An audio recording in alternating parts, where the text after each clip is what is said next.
नमस्कार मित्रांनो, मी Baswant तर्डे solar world स्टोअरच्या या नवीन व्हिडिओमध्ये मी तुमचं सर्वांचं मनपूर्वक स्वागत करतो।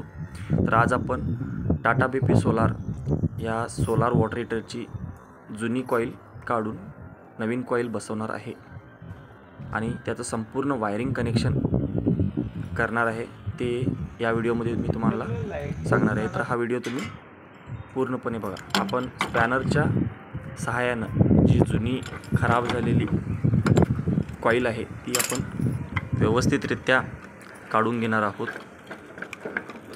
मित्रांनो बघू शकता कॉईल ही पूर्णपणे खराब झालेली आहे, त्याचं कॅप देखील गंजलेला आहे आणि 3-4 तास करंट सप्लाय देऊन देखील पाणी गरम होत नाही आहे। आणि आता आपल्याकडे आहे ही नवीन कॉईल जी पूर्ण कॉपर कोटेड आहे। आपण ती कॉईल व्यवस्थितरित्या आतमध्ये फिटिंग करून घेणार आहोत आणि हे झाल्यानंतर त्याला स्पॅनरनं व्यवस्थित टाईट करणार आहोत, जेणेकरून पाणी लिकेज होणार नाही। जर मित्रांनो पावसामुळे तुमचं सोलार देखील पाणी गरम करत नसेल तर ही कॉईल तुम्ही मागवू शकता।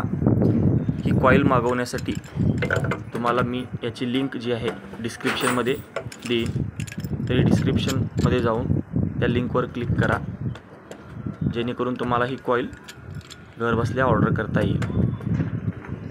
आता पाण्यानं टाईट करून झाल्यानंतर आपण जे आहे याचं वायरिंग करणार आहोत आणि वायरिंग हे व्यवस्थितरित्या झालं पाहिजे, नाहीतर शॉर्ट सर्किट होण्याचा धोका असू शकतो।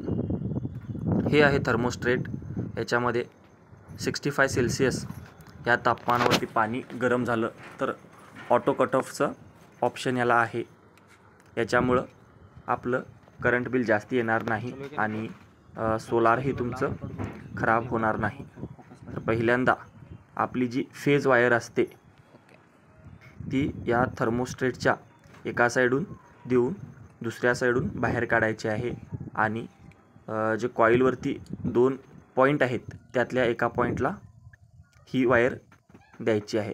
आता आपल्याकडं रेड वायर कमी पडली, त्याच्यामुळे आपण इथं येलो कलरची वायर फेज म्हणून वापरत आहोत आणि दुसरी जी ब्लॅक वायर येते जे की निगेटिव्ह वायर आपण म्हणतो, ती वायर दुसऱ्या पॉईंटला जोडायची आहे। आणि तिसरी जी वायर येते आपली जी आपण अर्थिंगची म्हणतो, या नटमध्ये त्याला फिक्स करायचे आहे। मित्रांनो हे तुम्ही काम व्यवस्थित करायला पाहिजे, जेणेकरून कुठेही लूज कनेक्शन होणार नाही आणि कॉईल खराब होण्याचा धोका याला होणार नाही। कोणतीही चूक तुमच्याकडून होऊ नये यासाठी हा व्हिडिओ तुम्ही शेवटपर्यंत बघा आणि आपल्या या सोलार वर्ल्ड चॅनलवर पहिल्यांदा आला असाल तर चॅनलला सबस्क्राईब करा, लाईक करा आणि शेअर करायला विसरू नका। आणि आपल्या चॅनलवर येणारे पुढील सर्व व्हिडिओ जर तुम्हाला पाहायचे असतील तर बेल आयकॉनला हिट करा।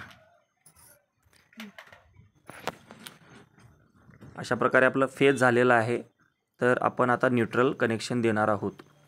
न्यूट्रल कनेक्शन हे जसं मी सांगितलं की दुसऱ्या पॉईंटला द्यायचं आहे आणि व्यवस्थितपणे त्याचा स्क्रू जो आहे फिट करून घ्यायचा आहे।